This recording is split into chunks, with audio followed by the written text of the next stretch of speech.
సీతారాములు sir అక్షరాలకి,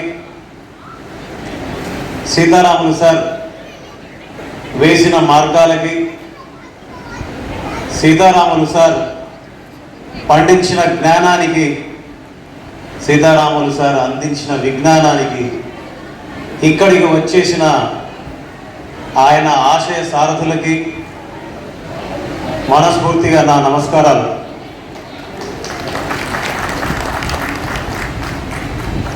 సీతారాములు sir గురించి మాట్లాడుకోవడం అంటే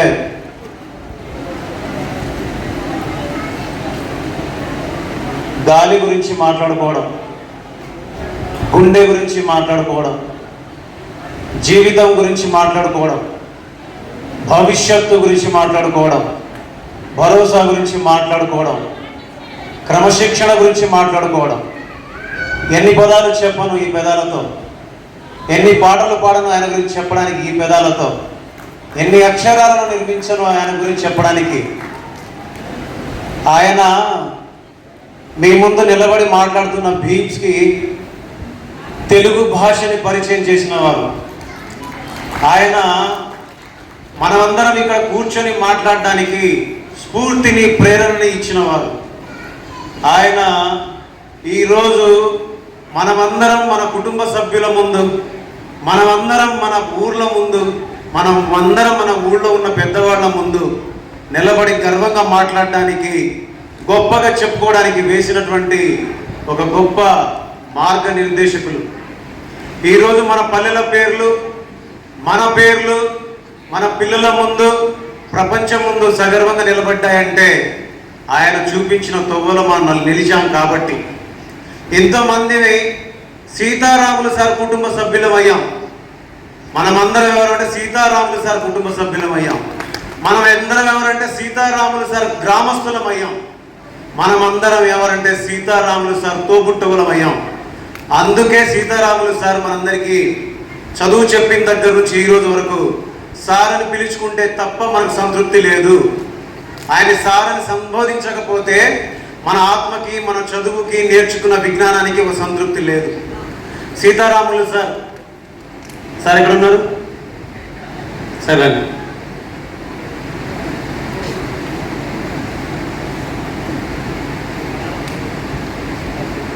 నేను ఈరోజు రావడానికి ఒక కారణం ఉంది. నన్ను సన్మానిస్తారనో, సత్కరిస్తారనో, లేదా 4 రూపాయలు ఇస్తారనో, లేదా నలుగురిలో నేను బాగా చెప్పుకోవచ్చునో నేను రాలేదు. నేను హాస్టల్లో ఉన్నప్పుడు దొంగతనంగా సినిమాకి వెళ్ళేవాడిని. వెళ్తే గోడ దూకి సినిమా థియేటర్కి వెళ్తే థియేటర్ దాకా వెళ్ళేవాడిని, కానీ థియేటర్ లోపలికి వెళ్ళేవాడిని కాదు. ఏంట్రా ప్రతిసారి అంటే ఆ గేట్ దగ్గర, ఆ సినిమా థియేటర్కు వాచ్మెన్ ఎలా ఉంటారో ఆ గేట్ దగ్గర పిల్లల తల్లిదండ్రులు లేకపోతే ఆ పిల్లల తల్లిదండ్రుల బాధ్యత తీసుకున్న మరో తండ్రి సీతారాములు సార్, మరో తల్లి సీతారాములు సార్. బాధ్యత తీసుకోవడమే కాదు, బాధ్యత నిర్వర్తించే మరో అన్న.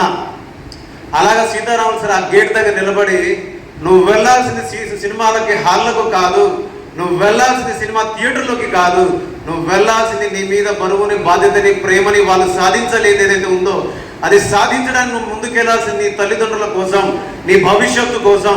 నువ్వు ఈరోజు వెనకబడిపోయి నాశనమైపోవద్దని చెప్పేసి, ముందుకు ఎలా వెళ్ళాలని చెప్పేసి భవిష్యత్తుకు మార్గం వేసినటువంటి అభినవ అంబేద్కర్ మా సీతారాములు సార్. ఖమ్మం జిల్లాలో సీతారాములు గారు రచించిన పుస్తక ఆవిష్కరణ, అనేక ముద్రణలు పొందిన పుస్తకం. ఓ నిజాయితీపరుడైన, తన విద్యుక్త ధర్మాన్ని ఎరిగిన, విలువలతో కూడిన జీవితాన్ని 7 దశాబ్దాల పాటు గడిపి ఒక వ్యవస్థని చక్కదిద్దేందుకు ప్రయత్నించి అనేక పాటలు పడి, కొన్నిసార్లు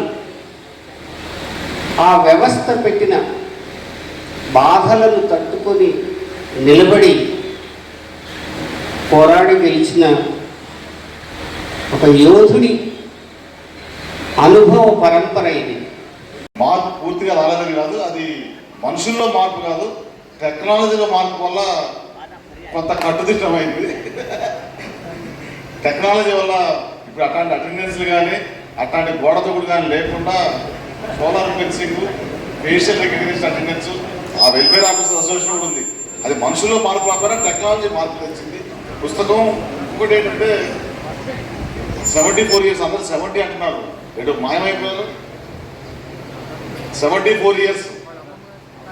నేను ఒక్కటే చెప్పేది, ఇక్కడ సీతారాములు అంటే మనకి మా రావులపాటి సీతారాములు అన్నారు, డాక్టర్ సీతారాములు గారు అన్నారు, ముగ్గురు సీతారాములు గారు. సీతారాములు అంటేనే సీతారాములు కలిసి కాబట్టి ఒక రకంగా సపరేట్గా ఉంటారు. పెట్టి దాంట్లో ప్రసంగాలు వడ్డిస్తున్నారు. ఇది ఆకలి వేళ. ఇప్పుడు మీకు కావాల్సిన ప్రసంగాలు కాదు. సరే, ఈ ప్రసంగాలు కడుపు నింపకపోవచ్చు కానీ మనసు నింపుతాయి. నాకు కూడా ఈ సభ నచ్చలేదు. ఎందుకంటే భీమ్స్కి సన్మానం చేయడం ఈ డిజర్వ్స్ ఇట్. ఆయన అర్హుడు. సీతారాములు గారికి 70 ఏళ్ళు రావడం విశేషం. నాకు కూడా ఇంకో 3 ఏళ్ళు అయితే నాకు కూడా 70 వస్తాయి. అది పెద్ద విశేషం కాదేమో కూడా, అయినా విశేషం. నాకు నచ్చకపోవడానికి కారణం ఏంటంటే, ఆయన హాస్టల్ కథలు అని పుస్తకానికి టైటిల్ పెట్టాడు. కథలు అనలేదు, కథలు అన్నాడు. కథలు అంటే దానికి నెగిటివ్ కనోటేషన్ ఉంది. కథలు చెప్పకరా అంటాం, అంటే దాంట్లో కొన్ని అబద్ధాలు ఉన్నాయన్నమాట. ఆయన తన పుస్తకంలో రాసిన కథలన్నీ కూడా వ్యవస్థలో ఉన్నటువంటి లోపాలు, వ్యవస్థలో ఉన్నటువంటి అబద్ధాలు. చేసేది ఏంటంటే, మనం చేస్తున్న పనిని చాలా ఉత్సాహకరంగా చేసుకునేట్టుగా మళ్ళీ ఇంకొకసారి, అంటే అప్పుడు దాకా ఓపిక లేదు, ఇక లాభం లేదు నా వల్ల అని అనుకున్న సందర్భంలో కూడా మళ్ళీ ఒకసారి ప్రయత్నం చేద్దాము అనే ఉత్సాహాన్ని ఇచ్చేది ఆ కళ, ఆ సంగీతం, ఆ కవిత్వం.